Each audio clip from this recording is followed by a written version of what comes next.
Welcome to the JAMODI Podcast. We are all surrounded by amazing coaches and leaders, so let's get an inside look at not just what they do, but how they do what they do.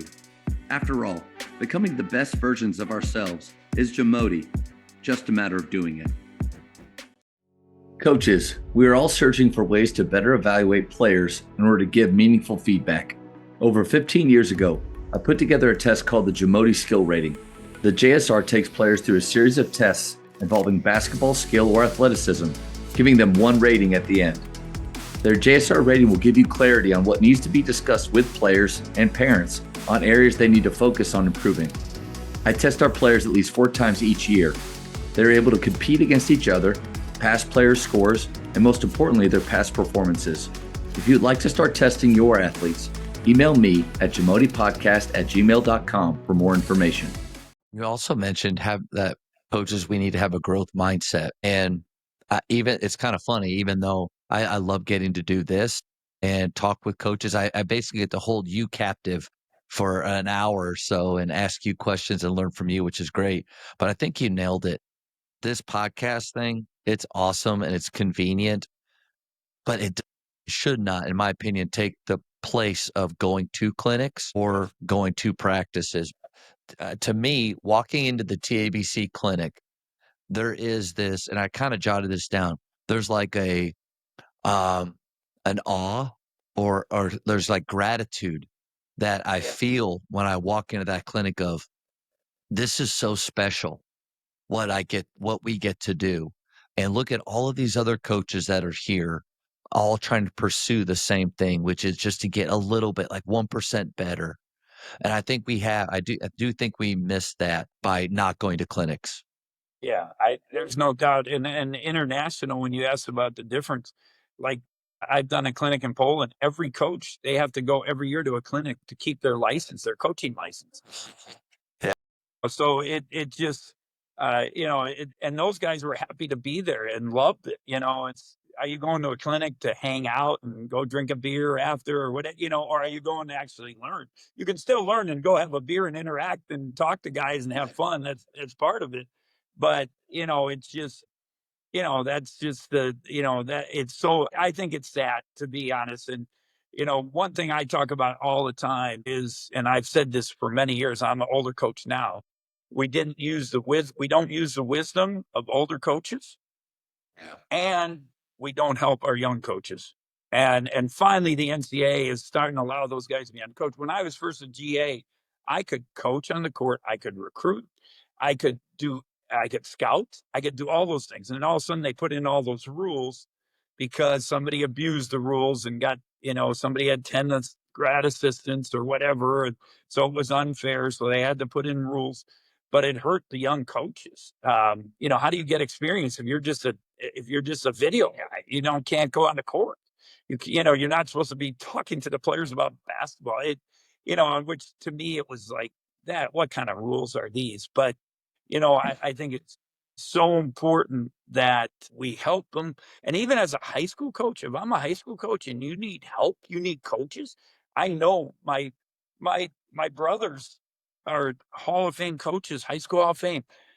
My brother in Illinois, he coaches freshman basketball now and helps the varsity guy. He's retired, but he does that. My older brother is in his 70s, and he goes back and helps his son, who's a high school head coach in Wisconsin, and he coached freshmen. And you can always find guys in your community that want to coach and want to help and be around it.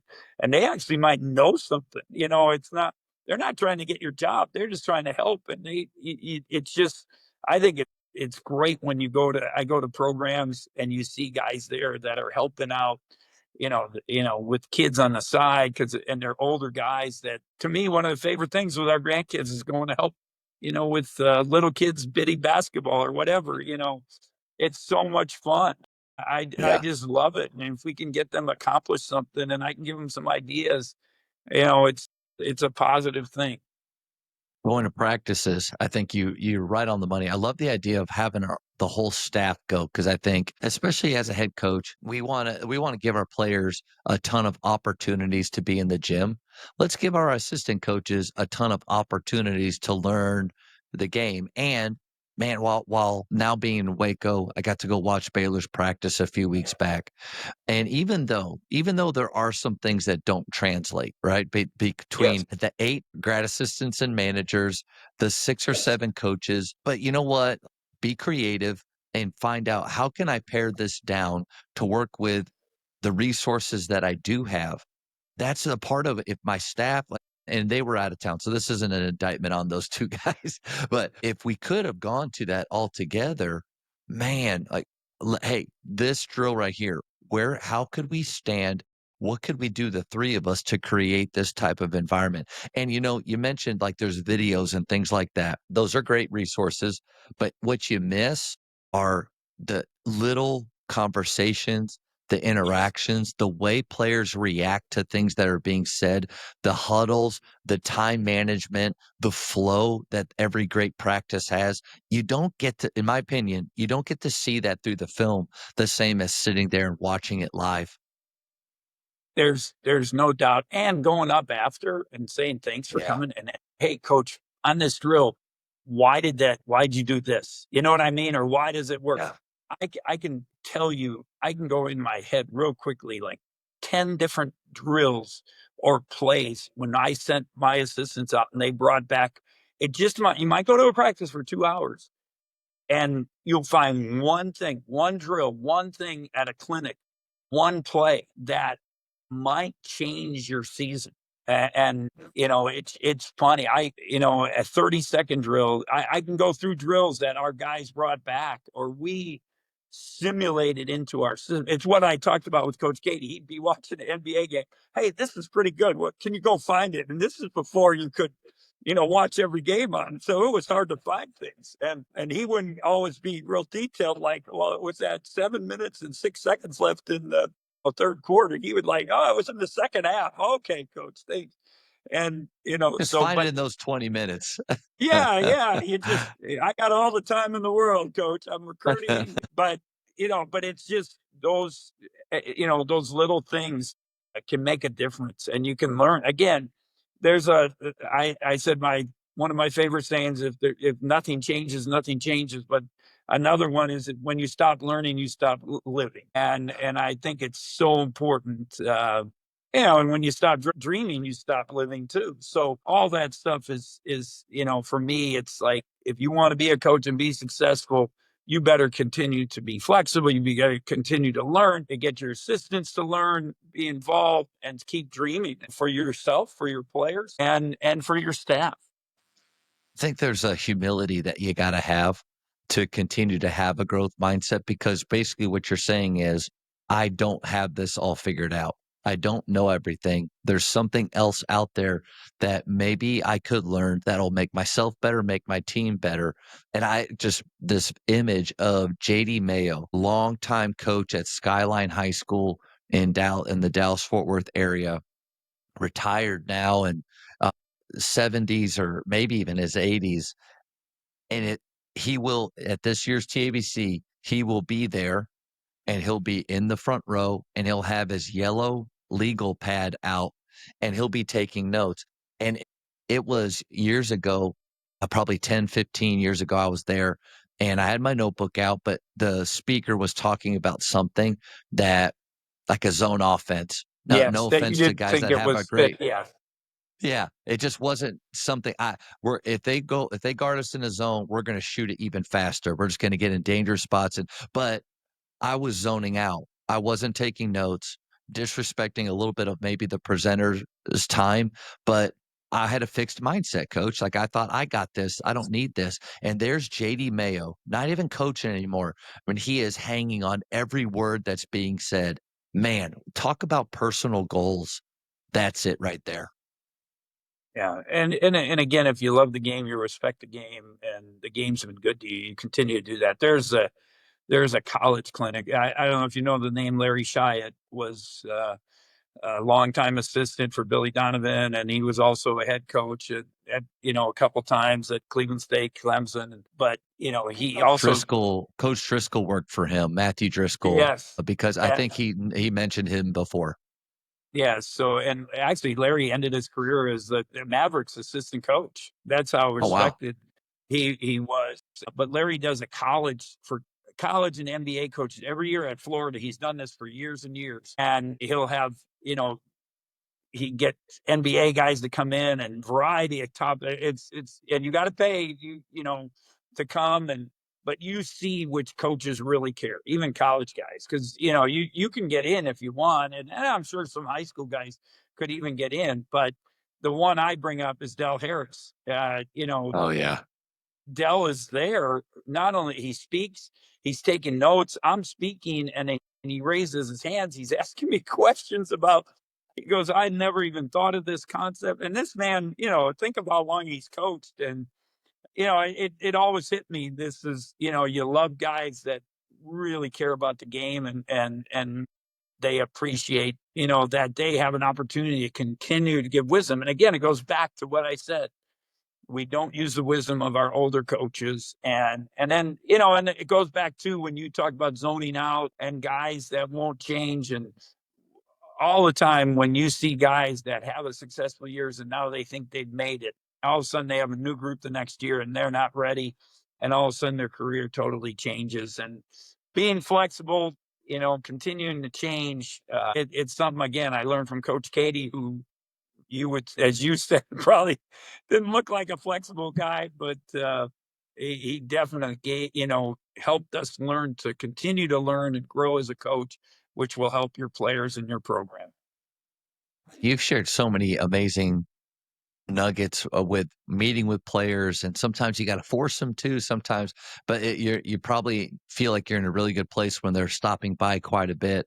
And I would imagine that really helps with their confidence, because I think so many times as a high school coach, we may think that, or even a high school player, that high school kids deal with confidence issues, but when you get to college or the pros, you don't. And then just a story of Nick Anderson with the Orlando Magic and those free throws he missed, and how his career went on just a different trajectory because of confidence. So it hits all of us, coaches or players. But what were some of those things that you did to help players that were struggling maybe with their confidence? Well, I think the most important thing is to talk to them, what we've been talking about this whole time, and getting there early and getting them. I always say when they're not on the clock, when practice starts, they're on the clock, right? It's the time. I guess it would be, I hope it's not a job and I hope they love it, but in their mind, it becomes a grind, especially as a season. So get them off the clock. And that means whether it's in the office, it's, before practice, if they get there early, after practice, when practice is over, say, hey, come up to the office before you run out. Just talking to them, watching film with them, and making sure, I told you earlier, I told assistants, if you're going to help him, you got to talk to him, get him on the phone, send them some clips, text with them that night. There's so many tools that we didn't have when I first started. When I first started reel to reel, and I had to carry all those 4 canisters of film for a game. So you just couldn't watch it. And then it went to the videotape, and, obviously now it's totally different. And so you have all those tools, but one-on-one, working with them with their shot. After practice, guys are struggling with their shot. I always loved it. That's my pride and joy. I'm getting out the weighted ball, and we're doing one-hand form shooting, and we're working our way back. And then you got to start over. When guys are struggling, what happens in baseball? You go to a tee, you go to the batting cage. Well, it's the same thing in basketball. You got to start over. You got to go and do your one-handed shooting, your form shooting. You got to build it up, and it's just not going to happen. I talked about basketball being repetition and habits. Coach Katie had another saying, I know he got it from somebody else: 29 days creates a habit. So it's not going to change overnight. You've got a little hitch in your shot that you developed or something, or you didn't continue to work on your form shooting like you should. Then that's where you help them and help them before practice, after practice, just doing those stuff. Now they start feeling better about themselves. And it might be just one shot gets them to feel good. The kids always say, you got to give me confidence. Well, it's also, as a coach, the players have to give the coach the confidence to put them in the game. No doubt. Yeah. And, parents will say, you don't give them a chance. Well, I do give them a chance every day in practice for 2 hours, 2.5 hours, whatever it might be. He has a chance. Workouts, he has a chance. He's showing us. He's got to build the confidence in us. But there are guys that, again, you learn lessons over the time. There was a guy we wouldn't, even Coach Katie, I always said he was flexible, but we had a guy that he was not the toughest guy. He was a little lazy in practice. And then one assistant kept saying, we got to give him a shot. We got to give him a shot. And we were like, God, we're not giving him a shot. He doesn't deserve it. And then once we put him in, and, that's the old commercial with Coach Knight. There's no gamers, well, there are gamers. And this guy ended up being one of the leading scorers in Purdue history because the one assistant said, hey, we got to give him a shot. And we gave him a shot. And that kid took it from there. And he did become a better practice player as it went on, but he was not good at the beginning. And I love how you talked about, especially with shooting, guys struggling, help them to get back to basics. And I think when you do that, the one hand form shooting and you help them start over, but you said something too, see the ball go through. Yeah. Remind yourself that, one, you're good at this. You've done this before. Your body can still do this. And it just made me think of the Tin Cup movie with Kevin Costner when he's struggling to hit. He comes in his caddy, says, all right, turn your hat to the side, put some grass in your or change in your left pocket, untie your right shoelace, like all this stuff to get him to stop thinking about the past mistakes. And so it's for us, instead of just, hey, I know you're struggling, but man, just stay with it. You'll get there. I do believe that it's percentages, it's math. If a guy has put in the time and he's prepared, then he has the right to be confident. And if he has a bad shooting day, well, the odds are there's going to be a better one coming. But instead of hoping that they come to that realization, man, let's help them to start over. And I got to imagine, Coach, that builds trust between you and the player, because instead of you just, hey, writing him off or hoping he figures it out, man, my coach is spending time to help me get there. Yeah, there's no doubt. I think it's so important. And sometimes you have 2 or 3 guys, so it's tough after practice. You might have to run the 2 or 3 guys and take time, but it's going to make a big difference in them and having that success. The other thing too, Matt, it's so important. They've got to realize to hit that 3, which they want to do, it might be a layup. It might be a little short shot, that you got to find a way to get an easy basket in a game. And now all of a sudden, or make a free throw, or, just to get involved instead, guys, even guys that are good 3-point shooters and they hit a bad spot, and, let's go find a way to get another shot. I'm going to run a play and try to get them a layup or something to make them feel good. It's interesting.